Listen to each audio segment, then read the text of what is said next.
This is a tutorial for Can't Help Falling in Love as recorded by Elvis Presley for his 1961 album Blue Hawaii.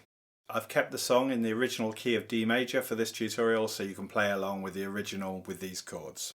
I've also created a separate backing track video that I'll link to in the card above for practice. Before we break the song down, please consider subscribing to my channel. It really helps me with making more of these tutorials moving forward.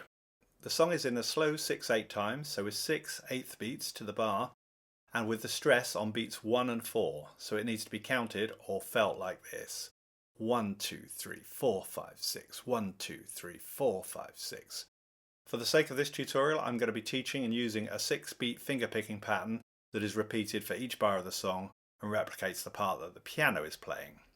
If you did want to strum instead of fingerpick the song, I would suggest either playing what the rhythm guitar is playing in the original recording, which is 4 down strums played on beats 1, 2, 3 and 4 of the bar, and then nothing played on beats 5 and 6. The last strum on beat 4 is stopped or muted with the palm of the strumming hand straight after to give it a staccato feel. So something like this. 1, 2, 3, 4, 5, 6. 1, 2, 3, 4, 5, 6. Alternatively, you could just strum down on beats 1 and 4 of the bar, again stopping the second strum immediately with the strumming hand after. So something like this. 1, 2, 3, 4, 5, 6. 1, 2, 3, 4, 5, 6.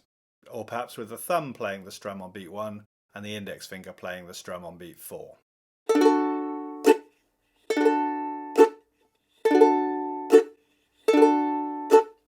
Feel free to experiment with any other ideas you may have.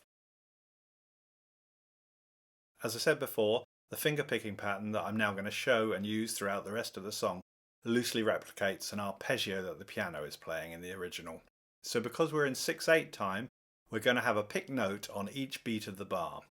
So for demonstration purposes, if we fret a standard D major chord, let's now look at the string sequence for the fingerpicking. The first string we pick is the C string, the third string from the floor, and we pick this down with our thumb. So that's beat 1. The second string we pick is the E string, the string below it, and this one we pick up with our index finger. This is beat 2.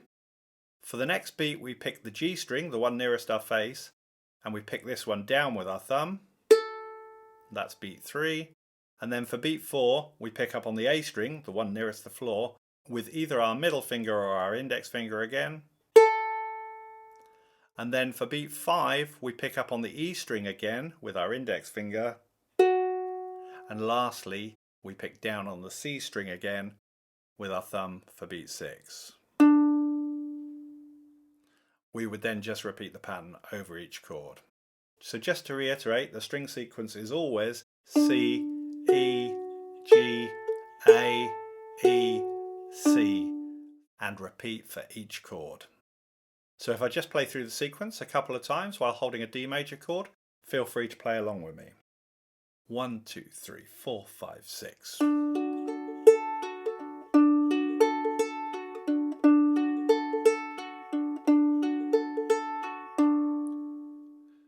If you would like an easier picking pattern that also works well for the song and can actually be played at the same time as the first pattern by a second player, try this sequence. Again, I'm fretting a D major chord for demonstration, and this time we're going to pick the strings in this order. For beat 1, we pick the A string, the string nearest the floor, with our index or middle finger. For beat 2, we pick the E string, the string above it, with our index finger. And for beat 3, we're going to pick down on the C string with our thumb. For beats 4, 5 and 6, we just repeat the same sequence again. So A string, E string, C string. So the whole pattern.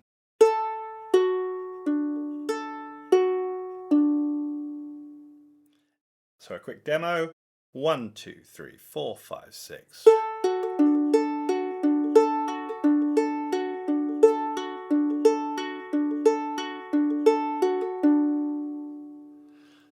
As I said before, this sounds absolutely fine played at the same time as the first pattern by another player.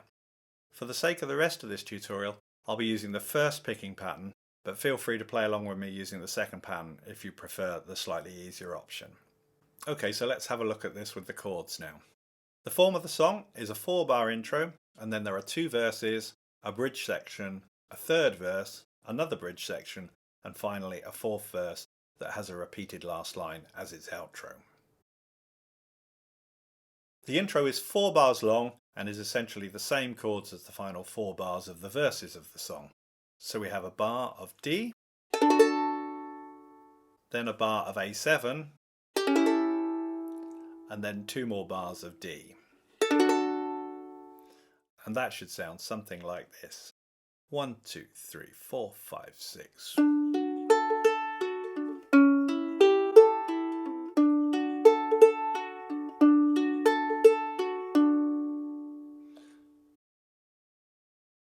The verses are all 16 bars long and are always the same chord sequence. So we start off with a D major for bar 1. I'll quite often use this barred form of D major instead, as I like having that high note on the A string, but either shape is fine. Then in bar 2 we have an F sharp minor chord. In bar 3 we have a bar of B minor. Then in bar 4 we effectively have another bar of B minor, but at this point the bass player is actually playing an A note, so if we were to play a B minor 7 instead, here we'd be adding that A note to our B minor from the previous bar. So you could just play B minor for both bars 3 and 4, or you could move from B minor in bar 3 to B minor 7 in bar 4, completely up to you. In bar 5 we have a bar of G major. Then we move back to a D major in bar 6. Then in bars 7 and 8 we have 2 bars of A7. In bar 9 we have a G major that moves to an A7 in bar 10. Then in bar 11 we have another B minor that this time moves to a bar of E minor in bar 12. Then in bars 13 through to 16 we have the same chords as the intro. So in bar 13 we have a D, in bar 14 an A7, and bars 15 and 16 we have 2 bars of D to finish. The chord sequence is identical for all 4 verses of the song, and there are 2 verses before we get to the bridge section. So I'll just demo the first 2 verses for you. 1, 2, 3, 4, 5, 6. Wise men say only fools rush in, but I can't help falling in love with you. Shall I stay? Would it be a sin if I can't help falling in love with you?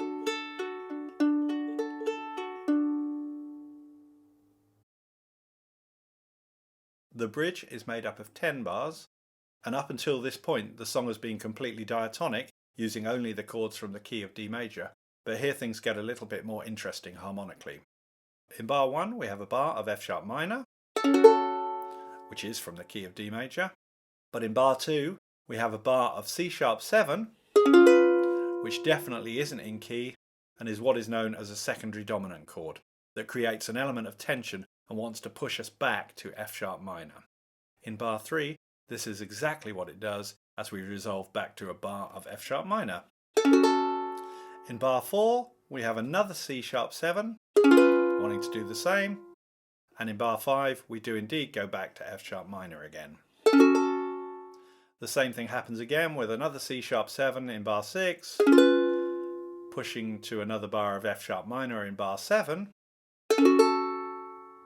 Then in bar 8 we get a bar of B7, which is also not from the key of D major and is also acting as a secondary dominant chord, to push us to the E minor that we get in bar 9. And then in bar 10 we get an A7, which is the actual dominant chord in the key of D major, which is setting us up to go back to the D chord in the next verse.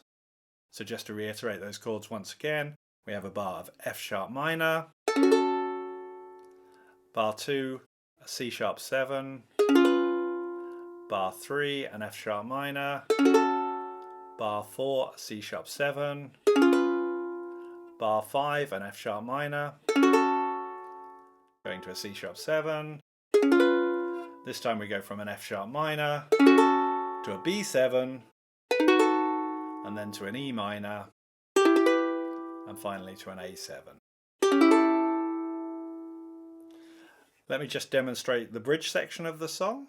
1, 2, 3, 4, 5, 6. Like a river flows surely to the sea, darling, so it goes.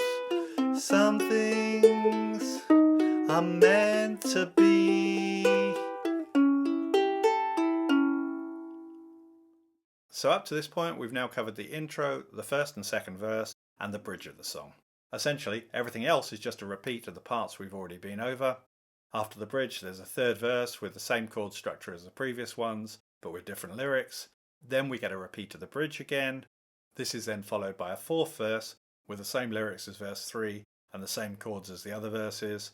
But in order to end the song, the last line of this verse is then repeated again and then slows down on the last 3 chords. So that wraps it up for this tutorial for Can't Help Falling in Love. In a moment I'll play through the whole song, but before I do, I've linked to a backing track that I've created in the card above, the video description below, and the end screen of this video. All the chord names and sections are highlighted as you play through the song. If you found this tutorial helpful, please leave a comment. If you enjoyed it or have any questions, give the video a thumbs up and subscribe to the channel if you haven't done so already, as I regularly post new tutorials for all abilities. If you'd like a PDF of the full lead sheet of the song with the lyrics and the chord shapes, buy me a coffee. See how to do so in the link in the video description below, and I'll email a copy over to you. Thanks for watching, and bye for now.